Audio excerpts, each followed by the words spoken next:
नमस्कार, आप देख रहे हैं स्पेशल रिपोर्ट न्यूज रूम से। आपके साथ मैं हूं अंजना ओम कश्यप। आज बात उस चुनाव की जिसमें हुई जीत हार से आपका सीधा रिश्ता नहीं है।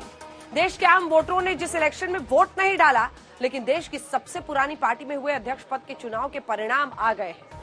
आधिकारिक रूप से अब मल्लिकार्जुन खड़गे कांग्रेस पार्टी के मुखिया हैं। कांग्रेस पार्टी की बागडोर गैर गांधी परिवार नेता के हाथों में चली गई, यानी अब कांग्रेस पार्टी में गांधी परिवार को कोई स्पेशल स्टेटस नहीं है। बीते कुछ दशकों में यूं कहे कि कांग्रेस पार्टी को अपने इतिहास में मिल रही सबसे बड़ी चुनौती के दौर में आउट ऑफ द बॉक्स प्रयोग किया गया है। वही प्रयोग जिसे देश के 11,94,94,214 वोटर से प्रत्यक्ष और 90 करोड़ वोटरों से अप्रत्यक्ष रूप से जुड़ा हुआ है। आखिर कैसे, हम आपको डिटेल में बताएंगे। कांग्रेस पार्टी में हुए परिवर्तन से आज क्या क्या बदल गया और आने वाले वक्त में देश की राजनीति में क्या क्या बदल सकता है, रिपोर्ट से समझिए।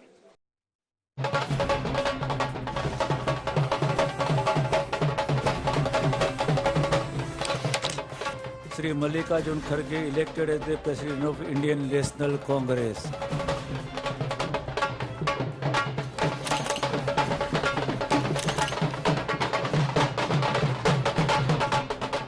मैं आपके भरोसे पर खरा उतरने की पूरी कोशिश करूंगा। हाथ में हाथ, चेहरे पर मुस्कान और 19 अक्टूबर 2022 को इतिहास के पन्ने में ये तस्वीर देश की सबसे पुरानी पार्टी में सबसे बड़े परिवर्तन के तौर पर दर्ज हो गई। तस्वीर एक, लेकिन सियासी मायने दो। इसे यूं समझिए, 24 साल बाद ऐसा हुआ है कि जब कांग्रेस पार्टी को गैर गांधी अध्यक्ष मिल गया। दूसरा ये कि संगठन से निचले पायदान से उठकर खड़गे कांग्रेस अध्यक्ष पद की कुर्सी पर जा पहुंचे। स्वीकार्यता भी ऐसी कि हार के बाद शशि थरूर सबसे पहले बधाई देने पहुंचे। मतलब ये कि कांग्रेस का कैप्टन ऐसा नेता बना है जिसके चुने जाने के बाद से ही टीम कांग्रेस में नई जान नजर आई।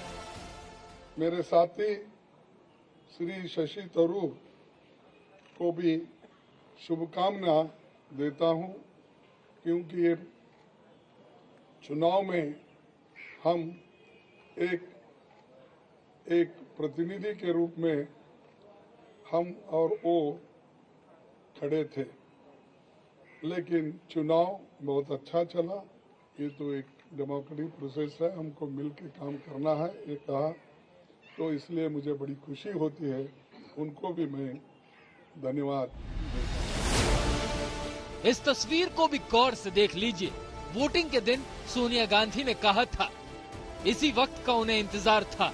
परिणाम घोषित होते ही खुद प्रियंका गांधी के साथ खड़गे को उनके घर जाकर बधाई देने पहुंच गए।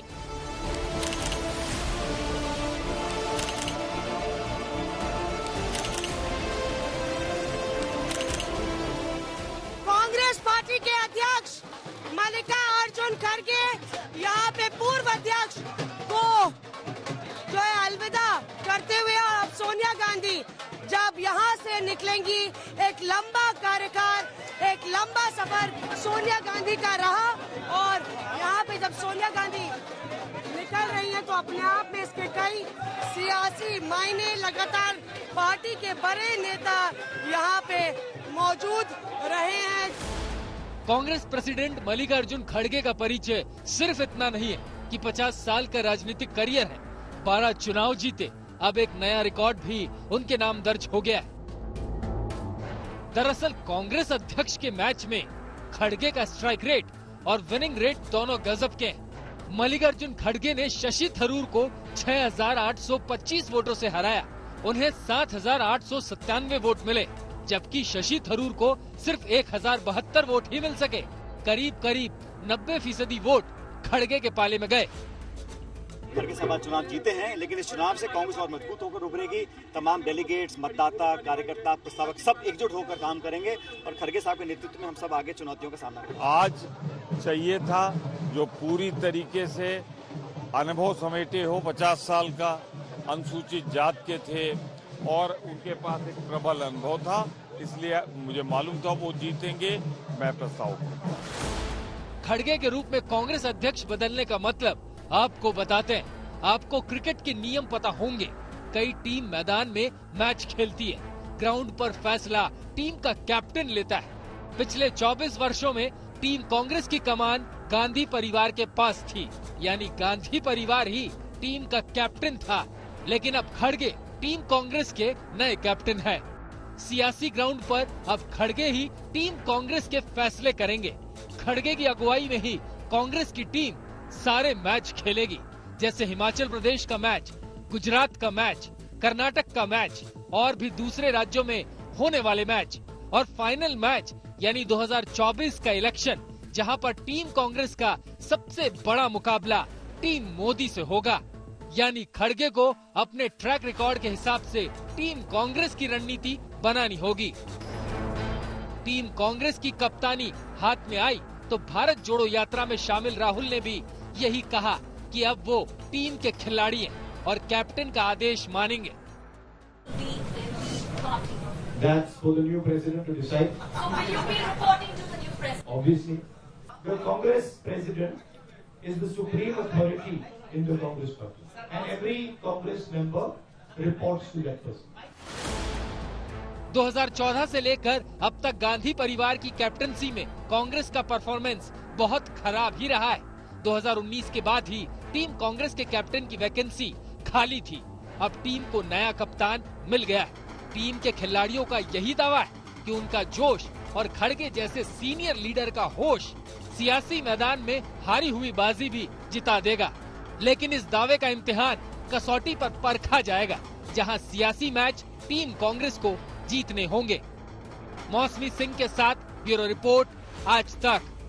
टीम कांग्रेस को अब नया कप्तान मिल गया है, तो क्या बीते 8 वर्षों से टीम कांग्रेस के खराब प्रदर्शन को अपनी रणनीति से खड़गे अच्छा कर पाएंगे?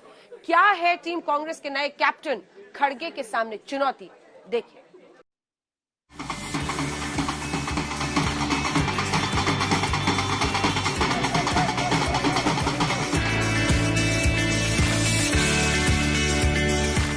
ये तस्वीरें कांग्रेस संगठन में परिवर्तन की है, लेकिन इस परिवर्तन के बाद पार्टी की कमान संभाल रहे खड़गे के सामने चुनौतियों का अंबार है। चुनौती नंबर 1, परिवार कल्चर से निपटना। चुनौती नंबर 2, आंतरिक लोकतंत्र का मुद्दा। चुनौती नंबर 3, राजस्थान में गहलोत वर्सेस पायलट। चुनौती नंबर 4, हिमाचल और गुजरात चुनाव। चुनौती नंबर 5, पार्टी को एकजुट रखना। चुनौती नंबर 6, बीजेपी से पार पाने की नीति बनाना। कांग्रेस पार्टी पर बीजेपी सबसे बड़ा आरोप वंशवाद पर लगाती आई, यानी कांग्रेस एक परिवार की पार्टी तक सीमित थी। कांग्रेस, जेडीएस और उस जैसे अनेक दलों की प्रेरणा परिवारवाद है और हमारी प्रेरणा राष्ट्रवाद है। वो अपने परिवार के आखिरी सदस्य तक को सत्ता का लाभ देने के रास्ते खोजते रहते हैं। बीजेपी के सबसे बड़े आरोप का तोड़ कांग्रेस ने खोज लिया है। दावा यही कि कांग्रेस की कमान अब परिवार के पास नहीं, बल्कि एक कार्यकर्ता के हाथ में है। बीजेपी में कभी आपने चुनाव सुना?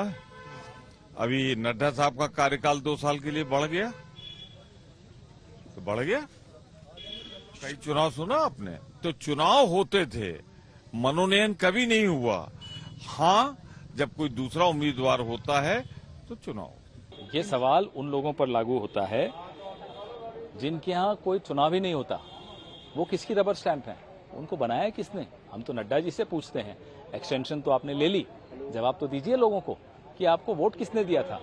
2 लोगों ने दिया था, मोदी जी और अमित शाह जी ने, या 4 लोगों ने दिया था, जिसमें 2 नागपुर के होंगे, दत्ता जी और सरसंघ चालक। तो इस तरह के सवाल उनको नहीं पूछने चाहिए जिनके यहाँ, जिनके घर शीशे के हैं ही नहीं, पारदर्शिता ही नहीं है, जिनके घरों में पर्दे डले हुए हैं। वो दिखाना ही नहीं चाहते कि वो अपना अध्यक्ष कैसे चुनते हैं। बीजेपी का मुख्य हमला ये था कि कांग्रेस पार्टी पर गांधी परिवार अपना कब्जा जमाना चाहता है। कांग्रेस का अध्यक्ष गांधी परिवार का ही होगा। आज का चुनाव बीजेपी के उन तमाम नेताओं के मुंह पे राजनीतिक तमाचा है जो कहते थे कि कांग्रेस सिर्फ एक परिवार की पार्टी है। ये दावा कांग्रेस नेताओं का है, लेकिन क्या कांग्रेस के माथे पर चस्पा परिवारवादी पार्टी की नेम प्लेट से वाकई में मुक्ति मिलेगी? कांग्रेस के नए अध्यक्ष खड़गे के सामने पहली और बड़ी चुनौती यही होगी कि कांग्रेस को वंशवाद वाले परसेप्शन से मुक्ति दिलाना। मतलब ये कि कांग्रेस किसी परिवार की नहीं, बल्कि देश के संविधान के मूल्यों पर चलने वाली पार्टी है। कांग्रेस पार्टी को लेकर ये भी दावे किए जाते हैं कि गांधी परिवार से मुक्ति नहीं मिलेगी। भले ही खड़गे को गांधी परिवार का करीबी माना जाता है, लेकिन वो खुद आला कमान है। ऐसे में कांग्रेस में नए रिफॉर्म के लिए खड़गे को बड़े कदम उठाने होंगे ताकि पार्टी पहले से अच्छा परफॉर्म करे। खड़गे के सामने ये भी बड़ी चुनौती होगी कि गांधी परिवार से इतर खुद पार्टी को लीड करें, खुद निर्णय लें, ताकि उन्हें रिमोट कंट्रोल या फिर रबर स्टैंप वाला अध्यक्ष ना बोला जाए। अध्यक्ष बनने के बाद पार्टी के अंदर घरेलू झगड़े की सबसे बड़ी फाइल खड़गे की टेबल पर पहले से मौजूद है, यानी गहलोत बनाम पायलट की लड़ाई।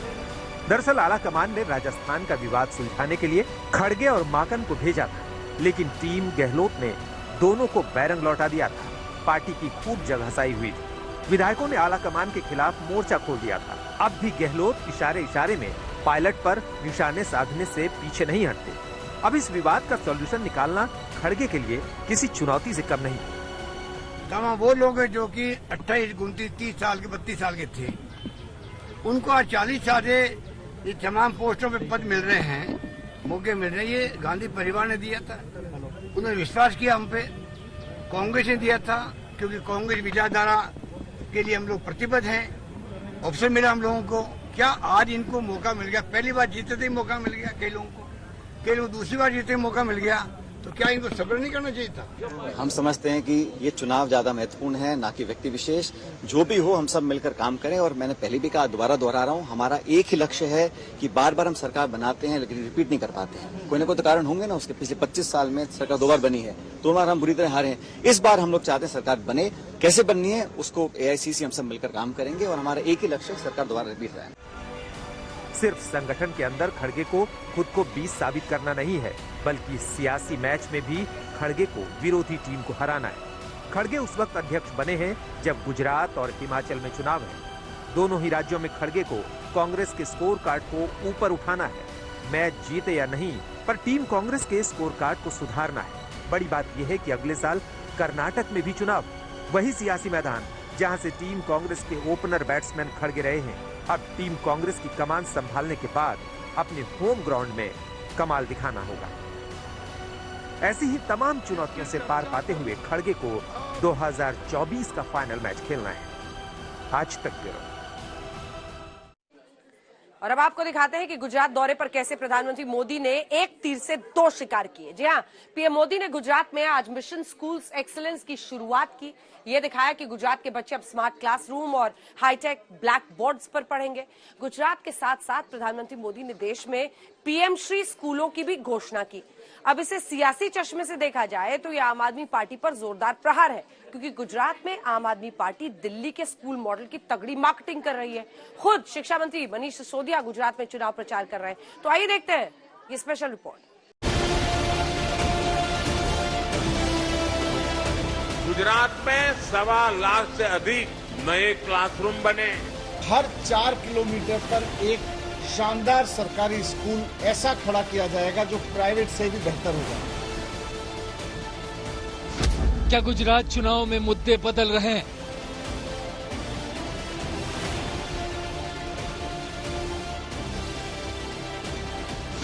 क्या गुजरात चुनाव में स्कूली शिक्षा सबसे बड़ा मुद्दा है? पीएम मोदी के मिशन स्कूल्स एक्सीलेंस का मकसद क्या है? छात्रों के साथ स्मार्ट रूम में बैठकर पीएम मोदी ने क्या दिखाया? आने वाले दिनों में 5G से कौन से बड़े बदलाव होने वाले हैं? स्मार्ट क्लासरूम में छात्रों के साथ बैठे पीएम मोदी की इस तस्वीर ने गुजरात में नई राजनीति को जन्म दिया है। वो कैसे, आज हम आपको इस तस्वीर का एक एक पहलू समझाएंगे और आपको ये भी बताएंगे कि पीएम मोदी के इस नए मिशन पर आगे किस तरह की सियासत शुरू हो सकती है। गुजरात में इस वक्त सियासी गदर तगड़ा मचा हुआ है। खुद प्रधानमंत्री मोदी 2 दिन के गुजरात दौरे पर हैं। अभी चुनाव की तारीखों का ऐलान भले ही ना हुआ हो, लेकिन सभी दलों ने अपनी अपनी ताल ठोक दी है। केजरीवाल तो अपने पूरे लाव लश्कर के साथ गुजरात में गरज रहे हैं। वो लूटना चाहता है, वो पैसे कमाना चाहता है, वो चोरी करना चाहता है, इसलिए फ्री के खिलाफ बोल रहा है। ये कहते हैं डबल इंजन की सरकार चाहिए। डबल इंजन की नहीं, अब गुजरात के लोगों को नए इंजन की सरकार चाहिए। कांग्रेस भी गुजरात के गेम में गुपचुप अपने पत्ते बिछाने में लगी है, लेकिन सब एक तरफ और परिणाम एक तरफ। जी हाँ, यही सच्चाई है, क्योंकि गुजरात की नब्ज को पीएम मोदी अच्छे से पकड़ते हैं। आज पीएम मोदी ने गुजरात पहुंचते ही दूसरा सबसे बड़ा काम जो किया वो है मिशन स्कूल्स एक्सीलेंस का शुभारंभ।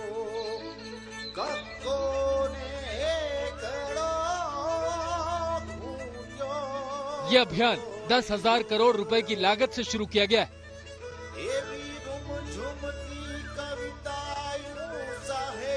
मिशन स्कूल्स ऑफ एक्सीलेंस के तहत इन स्कूलों में 50,000 नए क्लासरूम, 1 लाख से अधिक स्मार्ट क्लासरूम, इसको आधुनिक रूप में विकसित किया जाएगा।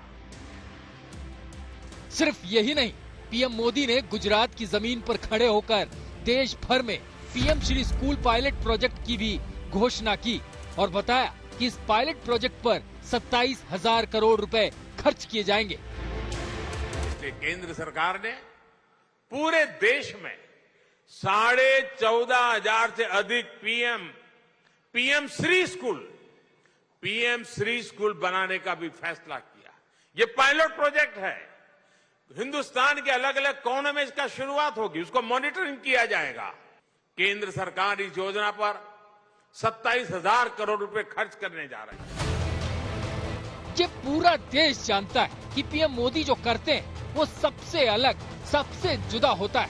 ऐसे में डिफेंस एक्सपो 2022 की शुरुआत के बाद पीएम एक अलग ही अंदाज में दिखे। पीएम मोदी गांधीनगर के अडालज में स्कूली बच्चों के साथ स्मार्ट क्लास में बैठे, बच्चों से बात की। उन्होंने डिजिटल ब्लैक बोर्ड पर पढ़ाई को देखा। क्या क्या बातचीत की प्रधानमंत्री ने आप लोगों के साथ? ये बातचीत की कि इसमें आपको क्या समझ में आता है, जिसे आपको ज्यादा उत्साह होता है, ये बातचीत की थी। स्मार्ट क्लास में पढ़ाई की मजा आती है, लैपटॉप में मजा आता है या फिर नॉर्मल क्लास बोर्ड में मजा आता है? Smart board. इस तरह पीएम मोदी ने एक तीर से 2 शिकार किए। एक तरफ तो उन्होंने ये दिखाया कि वो गुजरात और देश में स्कूली शिक्षा के लिए क्रांतिकारी मिशन की शुरुआत कर रहे हैं। दूसरी तरफ पीएम मोदी ने आम आदमी पार्टी के स्कूल मॉडल पर भी पलटवार कर दिया, क्योंकि केजरीवाल से लेकर मनीष सिसोदिया गुजरात में दिल्ली के स्कूल मॉडल की जबरदस्त मार्केटिंग कर रहे हैं। अब आम आदमी पार्टी कह रही है 27 साल में पहली बार पीएम मोदी को स्कूली बच्चों के बीच जाना पड़ रहा है। 75 साल के बाद ही सही, लेकिन सरकारी स्कूलों के, देश के सरकारी स्कूलों की हालत और गरीबों की शिक्षा जो है वो मेन स्ट्रीम राजनीति के अंदर चर्चा का विषय बनी है। मैं आम आदमी पार्टी की ये सबसे बड़ी अभी तक की उपलब्धि मानता हूं कि आम आदमी पार्टी ने सारी पार्टियों को, सारे नेताओं को शिक्षा और स्कूल के ऊपर बात करने के लिए मजबूर किया है। पीएम मोदी ने कहा कि उन्होंने गांव-गांव जाकर खुद सभी लोगों से अपनी बेटियों को स्कूल भेजने का आग्रह किया था। उन्होंने कहा कि इसका परिणाम ये हुआ कि आज गुजरात में करीब करीब हर बेटा और बेटी स्कूल पहुंचने लगे। इन 2 दशकों में गुजरात के लोगों ने अपने राज्य में शिक्षा व्यवस्था का कायाकल्प करके दिखा दिया है। इन 2 दशकों में गुजरात में 1.25 लाख से अधिक नए क्लासरूम बने, 2 लाख से ज्यादा शिक्षक भर्ती किए गए। जो गुजरात के गवर्नमेंट स्कूल हैं, 48,000 गवर्नमेंट स्कूल हैं, जिनमें से 32,000 बहुत बुरी हालत में हैं। 48,000 स्कूल में से 32,000 स्कूल बहुत बुरी हालत में, और मैं मैपिंग करा के बोल रहा हूं कि एक एक स्कूल की हमारी टीम ने मैपिंग की है गुजरात के। 32,000 स्कूल 48,000 में से बहुत बुरी हालत में, और 18,000 तो ऐसे हैं जिनमें बैठने के लिए कमरे तक नहीं है। अब आम आदमी पार्टी ने पीएम मोदी के मिशन स्कूल्स ऑफ एक्सीलेंस पर तगड़ी सियासत शुरू कर दी है और गुजरात के सियासी दंगल में आधुनिक शिक्षा हथियार बन गई है। गांधीनगर से गोपी घांगर के साथ आज तक ब्यूरो। देश में जहां सियासी माहौल है वहां त्योहार का भी माहौल है। दिवाली आने वाली है और इस बार अयोध्या की दिवाली बेहद खास बनाने की तैयारियां हो गई हैं, क्योंकि 23 अक्टूबर यानी छोटी दिवाली पर इस बार प्रधानमंत्री नरेंद्र मोदी अयोध्या जा रहे हैं और दुनिया के सबसे बड़े दीपोत्सव में हिस्सा लेंगे। राम की पैड़ी पर 15 लाख दिए जलाने के वर्ल्ड रिकॉर्ड की तैयारियां शुरू हो गई हैं। इसका जायजा लेने आज खुद सीएम योगी पहुंचे अयोध्या। श्री राम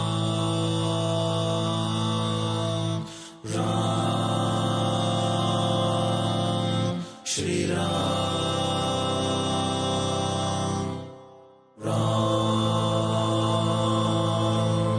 श्री राम।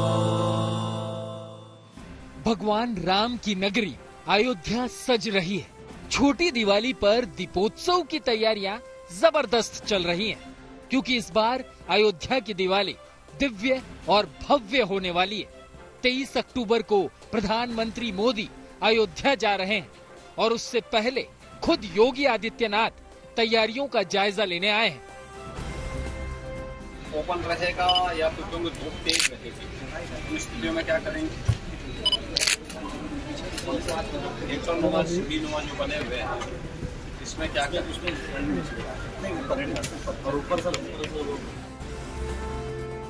सीएम योगी ने दीपोत्सव को भव्य बनाने के लिए सख्त निर्देश दिए हैं। राम की पैड़ी पर 15 लाख दीप जलाने का लक्ष्य रखा गया है।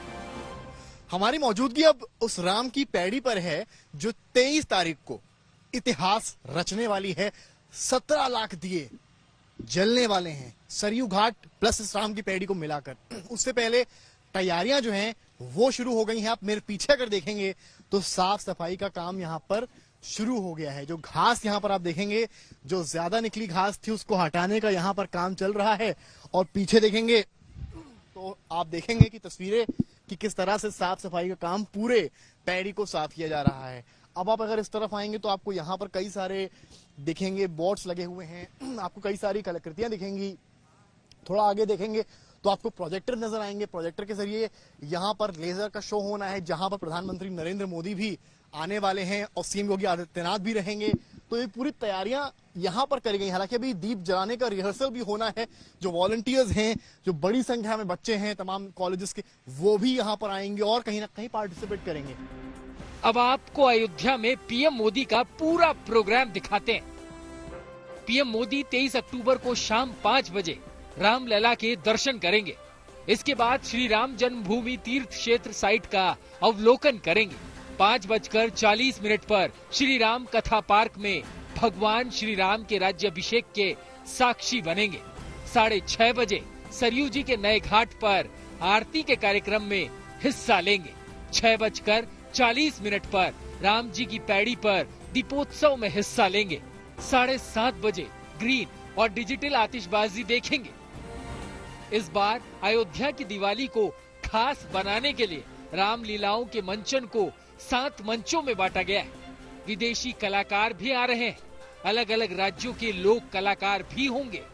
12 लेजर शो इस बार आयोजित हो रहे हैं। पहले 11 झांकियां होती थी, इस बार 14 झांकियां होंगी। सीएम योगी ने इन्हीं सारी तैयारियों का जायजा लिया है। पहले से बिठाने की व्यवस्था करनी है। ये मंच थोड़ा पीछे करना पड़ेगा। इसको यहाँ की बजाय थोड़ा वहाँ जो सीढ़ी के पास तक लेके चले जाएंगे तो कवर भी एक ढंग से कवर हो जाएगा और यहाँ लोगों को बैठने के लिए स्पेस। समर्थ श्रीवास्तव के साथ बनबीर सिंह, अयोध्या आज तक। इसी के साथ न्यूज रूम से स्पेशल रिपोर्ट में इतना ही। देश दुनिया की बाकी खबरों के लिए आप देखते रहिए आज तक।